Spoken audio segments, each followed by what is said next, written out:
بسم اللہ الرحمن الرحیم۔ میں یار سوچ رہا تھا، ہم نے میٹریکولیشن میں پڑھا تھا کہ ہیومن باڈی جو ہے یہ ڈفرینٹ آرگن سسٹم سے مل کے بنی ہے، like respiratory, nervous, circulatory, reproductive, digestive system, اور یہ جو ڈفرینٹ آپ کے آرگن سسٹم یہ ڈفرینٹ آرگن سے مل کے بنے ہیں۔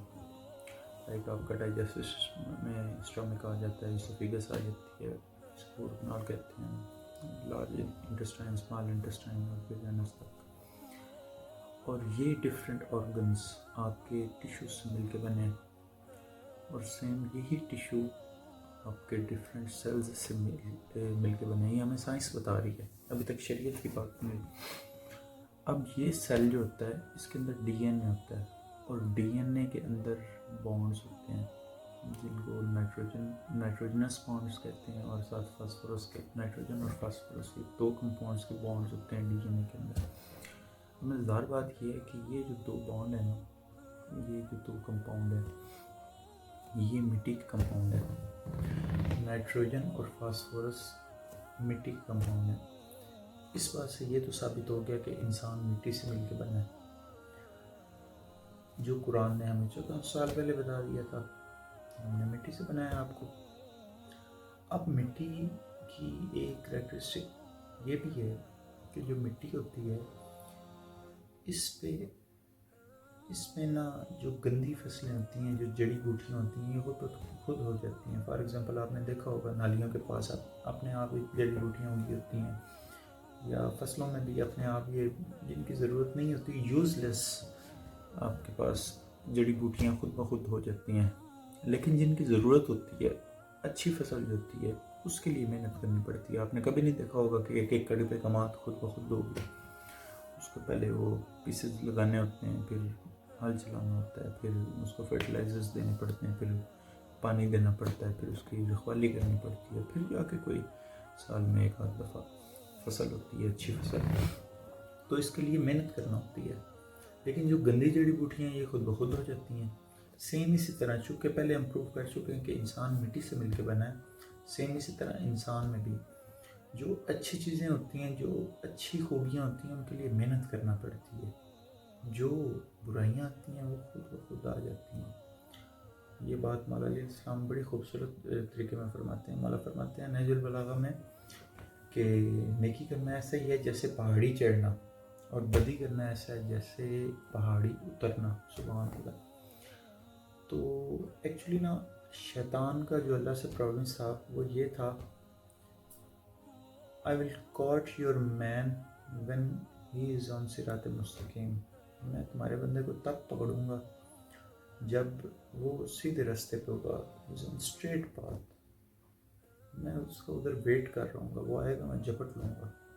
اب جب بندہ نیکی کی طرف چلتا ہے نا، جب اس کا دل لگتا ہے اللہ والوں کی محفلوں میں بیٹھنے کو، جب اس کا دل لگتا ہے نماز پڑھنے کو، جب اس کا دل لگتا ہے پیرنٹس کی خدمت کرنے کو، جب اس کا دل کرتا ہے لوگوں سے اچھے لہجے میں بات کرنے کو، جب اس کا دل لگتا ہے قرآن سمجھنے کو، تب یہ شیطان بڑی بےغیرتی کرتا ہے۔ یہ پھر پاگل ہو جاتا ہے، پریشان ہو جاتا ہے کہ یہ تو میرے راستے پہ تھا، یہ کدھر خدا کی طرف جانے لگا، تو میری ایگو ہرٹ کر رہا ہے۔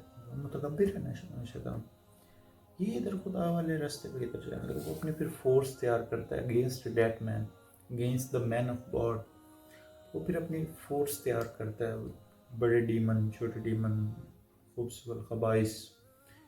جب آپ وہ پھر گندی جگہ سے، جیسے واش روم وغیرہ سے وہ ہو گیا، یا گندی جگہ سے وہ اپنے جنات بلاتا ہے کہ بھائی اس کو پکڑو، یہ جو ہے نا یہ بھٹک رہا ہے آپ میرے راستے سے۔ آپ نے نوٹ بھی کیا ہوگا، جب آپ کیا کمال کی بات کبھی نوٹ کر کے دیکھنا کہ جب آپ واش روم میں جاتے ہیں تو آپ کی تھاٹس پہ اثر ہوتا ہے، آپ کی تھاٹس جو ہوتی ہیں ان میں چینجنگ فیل ہوتی ہے۔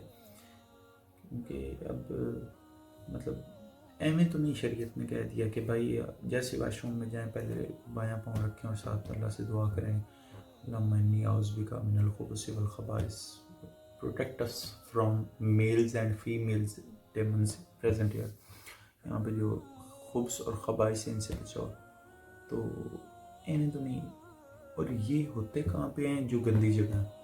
اب اللہ کے نبی نے ایویں تو نہیں کہہ دیا کہ صفائی نصف ایمان ہے، کسی بات پہ کہا ہے نا، اور وہ بات وہ یہی پوائنٹ ہے کہ آپ کا آدھا دین جو ہے، آدھا دین 50% آف یور ریلیجن از پاکی. آپ کا آدھا دین جو ہے پاکی ہے، پلیتی سے بچنا ہے. یہاں پہ آپ کا 50% دین کمپلیٹ ہو گیا، پیچھے رہ کچھ نہیں ہے. آدھا دن باقی رہ گیا. اس آدھے دن میں آپ کی نمازیں، آپ کا روزہ، آپ کی زکوٰۃ، آپ کی حج، آپ کے اخلاق، آپ کے پیرنٹس کی خدمت، اولاد کی تربیت، ہمسایوں کے ساتھ سلوک، رشتہ داروں کے ساتھ سلوک، اساتذہ کی عزت، آپ کا علم بانٹنا، برائی سے روکنا، اچھائی کا حکم دینا، یہ سارا وہ باقی آدھے میں 50% تو آپ کا ادھر کمپلیٹ ہو گیا. اور جو باقی 50% ہے اس میں سب سے مین پوائنٹ ہی آپ کے پیرنٹس، سب سے مین پوائنٹ ہے. آپ کی نمازیں، آپ کے روزے، آپ کی زکوٰۃ، ہر چیز پیچھے، ہر چیز پیچھے اور دور تک پیچھے. سب سے پہلا حق آپ کے پیرنٹس کا. کیوں؟ دیکھیں نا، اللہ نے کیا خوبصورت سورہ نساء میں فرمایا ہے کہ اگر تمہارے والدین دونوں یا دونوں میں سے ایک بڑھاپے کی عمر تک پہنچ جائیں تو انہیں اف تک نہ کہو. اب دیکھیں، علماء کہتے ہیں کہ اس اف میں اللہ نے کیا کمال کر دیا کہ اس اف سے لائٹ ورڈ ہی کوئی نہیں قرآن میں. اف ہوتا ہے جسے پنجابی میں ہم کہتے ہیں یا اردو میں ہم کہتے ہیں. مطلب پیرنٹس نے کہا پانی پلا دو تو دل ہی دل میں خیال ہے پانی پلا رہا ہوں، لیکن دل ہی دل میں خیال ہے مجھے کہہ دیا، اسے کیوں نہیں کہا، مجھے کیوں کہا. تو یہ جو ہے نا، قرآن اسے اف کہتا ہے کہ انہیں اف تک نہ کہو اور ان کے آگے گردنیں جھکا لو. سبحان اللہ، ان کے آگے گردنیں جھکا لو.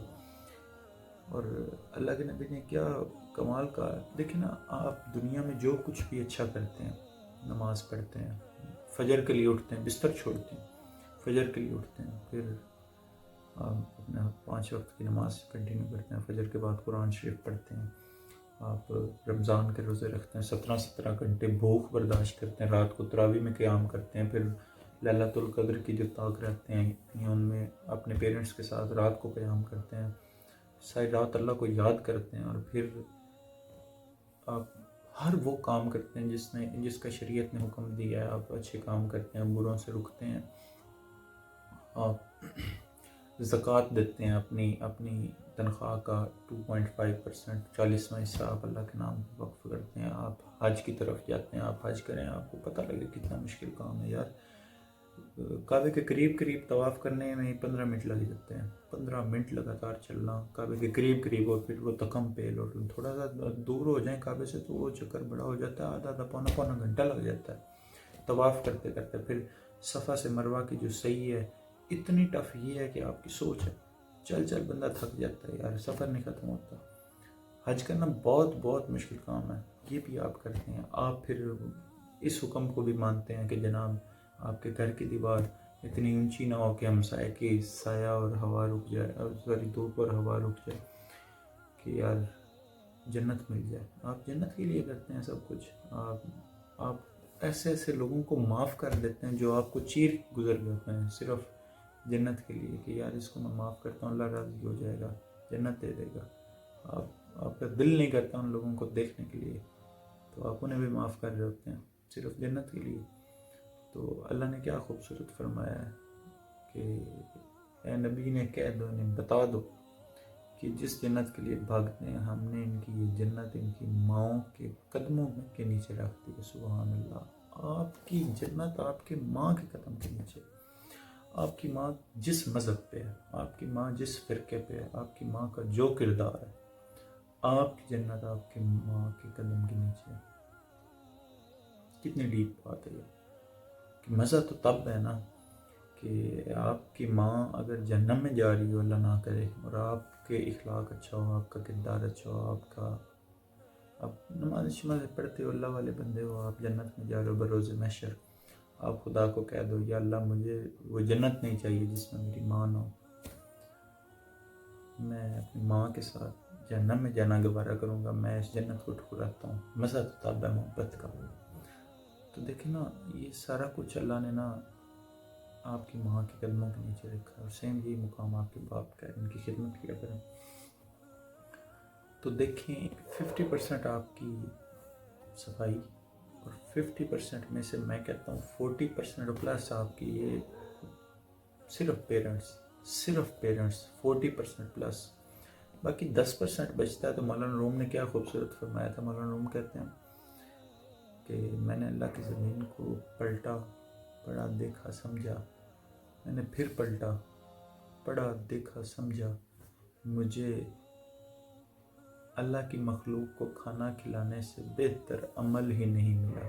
سبحان اللہ، بہتر عمل اللہ کی مخلوق کو کھانا کھلانے سے ملا ہی نہیں۔ یہ مولانا روم فرما رہے ہیں۔ مولانا روم اپنے دور میں یہ 13ویں صدی میں آئے تھے، تو یہ ان کا وہ لیول تھا جو آج کے دور میں ڈاکٹر ذاکر نائک کا ہے، یا جو طارق جمیل صاحب کا ہے، یا جو طاہر القادری صاحب کا ہے، یا مصطفیٰ رضوی صاحب کا ہے، یا یہ مولانا الیاس ستار قادری کا ہے، یا یہ جو بڑے بڑے محدثین ہیں، جو بڑے بڑے آج کل علماء بنے ہوئے ہیں، یہ جو ان کا لیول ہے۔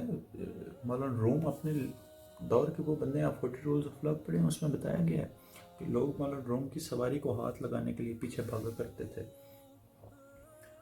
تو مولانا روم جیسے بندے نے فرمایا ہے کہ بھائی میں نے اللہ کی زمین کو پلٹا ہے، مجھے اللہ کی مخلوق کو کھانا کھلانے سے افضل نیکی نہیں ملی، اور اللہ کی مخلوق میں ہر وہ چیز ہے جس میں سانس ہے، جس میں زندگی ہے، اب وہ خواہ مرزائی ہے، اب وہ خواہ یہودی ہے، وہ خواہ عیسائی ہے، وہ خواہ ہندو ہے، بدھ مت ہے، سکھ ہے، اگر فرقوں کی بات کریں تو سنی ہے، شیعہ ہے، وہابی ہے، دیوبندی ہے، اہل حدیث ہے، مقلد ہے، غیر مقلد ہے، وٹ ایور جو بھی ہے۔ آپ انسانوں سے بھی نکل جائیں، آپ جانوروں میں آ جائیں، کتا ہے، ہمیں بتایا گیا کہ جس گھر میں کتا ہو وہاں رحمت کے فرشتے نہیں آتے۔ کتا ہے، یا ایون سور ہے، اتنا خبیث جانور، سور، لیکن اللہ کی مخلوق ہے۔ مولانا روم نے کہا اللہ کی مخلوق کو کھانا کھلانے سے افضل نیکی نہیں ملی۔ میں کہتا ہوں 10% برکبر ہو جاتا ہے۔ یہ آپ کا دین ہے جو بھی میں نے 10-12 منٹ میں ڈسکرائب کر دیا۔ فقیر کو دعاؤں میں یاد رکھیے گا۔ اللہ حافظ و ناصر۔